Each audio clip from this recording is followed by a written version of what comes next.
Glória a Deus, aleluia! Mais um Teologando a Palavra de Cristo. O texto agora é um pouquinho longo, mas nós vamos tentar discernir o mais rápido possível.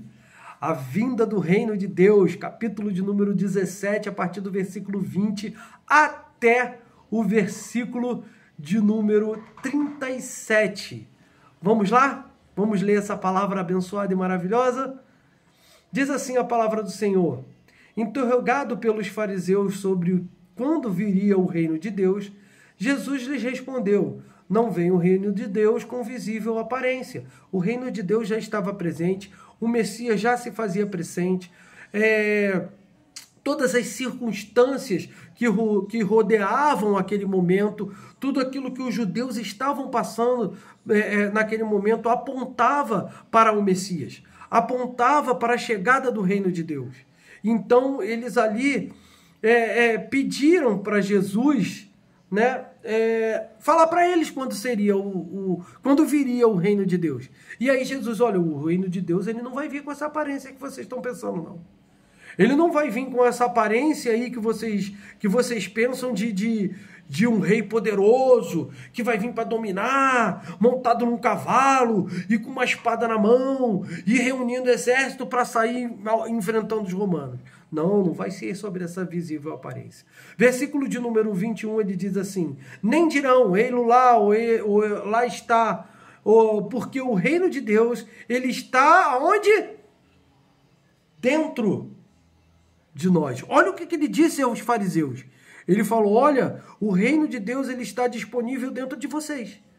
Por quê? Porque depende de quê? Depende do Espírito Santo agir na vida de vocês e fazer vocês crerem, acreditarem, porque o Espírito Santo ele vem para nos convencer do pecado, da justiça e do juízo. E uma vez convencido do pecado, eu creio em Jesus para quê? Para poder ser salvo. Claro. Então, o reino de Deus já está no meio de vós.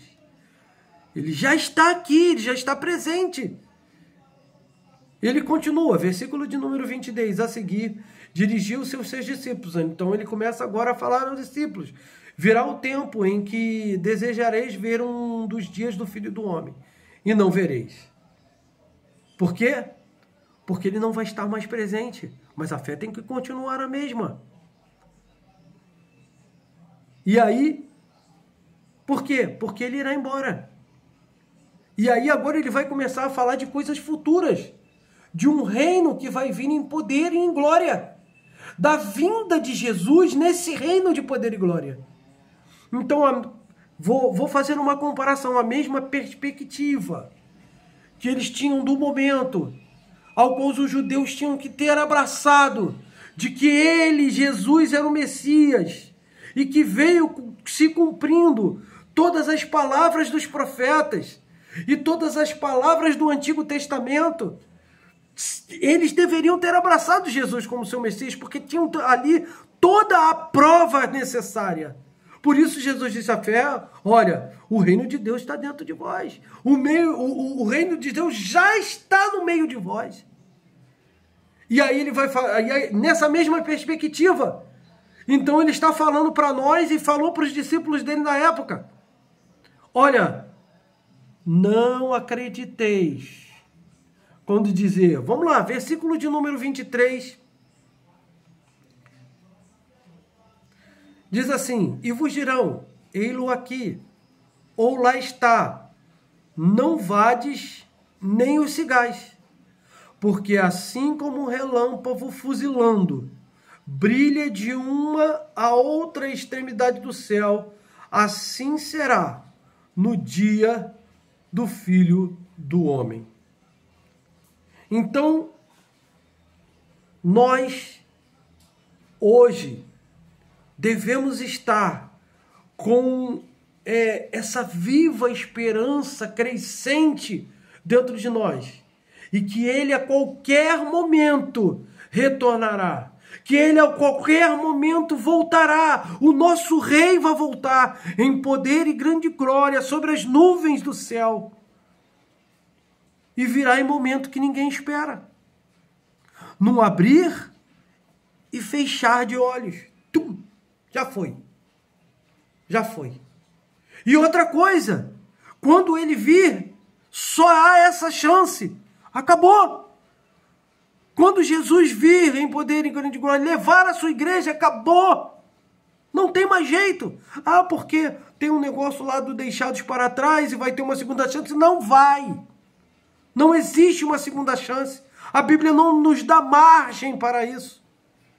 E Jesus vai explicando. E a gente vai entendendo pelo aquilo que ele fala que não existirá uma segunda chance. Vamos lá, vamos continuar aqui que vocês vão entender isso. E ele diz assim, olha, versículo 25, mais importante primeiro, ele padeça, muitas coisas, está falando dele mesmo, Jesus está falando dele, que o seu rei, que o seu Messias, né, ele passe por certas aflições, ele seja rejeitado pelaquela geração de judeus daquela época. Isso ele está falando com os seus discípulos, e os fariseus também estão ali, ouvindo tudo aquilo que ele está falando. Por isso que Jesus muitas vezes fala no final da parábola, quem tem ouvidos, ouça. Mas vamos continuar, versículo 26. Assim como foi nos dias de Noé, será também nos dias do Filho do Homem. Lembra? Comiam, bebiam, casavam, se davam-se em casamento, até que o dia em que Noé entrou na arca e veio o dilúvio e destruiu todos. Teve segunda chance? Alguém ficou para contar a história? Ou só sobraram aqueles 8 que estavam dentro da arca? Pois é. Não tem essa de ficados para trás para recuperar. Agora vamos continuar aqui. Então, versículo de número 28. O mesmo aconteceu nos dias de Ló. Comiam, bebiam, compravam, vendiam, plantavam, edificavam. Versículo 29. Mas no dia em que Ló saiu de Sodoma, choveu fogo do céu e enxofre e destruiu a todos. Teve segunda chance? Houve os deixados para trás? Ou foi executado? E Jesus está falando que da mesma maneira que aconteceu em Noé, da mesma maneira que aconteceu com a cidade de Sodoma e Gomorra com Ló, vai acontecer daqui a um tempo. Eu só não sei o tempo que é. Porque da mesma forma e da mesma maneira que aconteceu, de uma forma inesperada, a vinda da chuva, da mesma forma e da mesma maneira que Deus fez com que Ló saísse e inesperadamente caísse fogo do céu e enxofre e exterminou com Babilônia, assim vai ser nos nossos dias. Versículo 30. Assim será no dia em que o Filho do Homem se manifestar. Naquele dia, quem estiver no eirado e tiver seus bens em casa, não desça para tirá-los. E, de igual modo, quem estiver no campo, não volte para trás. Ou seja, quem tem os seus bens, quem tem os seus valores, nada disso importa. Nada disso mais importa. O importante é o reino de Deus, o importante é o reino de Cristo. Por isso que o avarento não entra, por isso que tão difícil é um rico entrar no reino de Deus, porque o rico, porque a pessoa que está interessada no dinheiro, porque a pessoa que está interessada em ficar rica, porque a pessoa que é avarenta. Sabe o que ela faz? Ela tem como seu braço forte o dinheiro e não Jesus. Ela se deixa valer pelo dinheiro e não por Jesus. Por isso que o dinheiro é um Deus do nosso tempo, da nossa era. Na verdade, sempre foi, desde que o dinheiro passou a existir. Mas vamos continuar. Versículo 32. Lembrai-vos da mulher de Ló. Virou uma pedra de sal porque olhou para trás. Voltou-se o seu olhar para que, como era bom a Babilônia. As coisas que aconteciam lá. Oh, meu Deus, minha roupa ficou lá. Eu deixei aquele dinheiro lá debaixo da cama. Então olhou com vislumbre e virou, então, uma pedra de sal. E não foi salva. Morreu com todos os outros.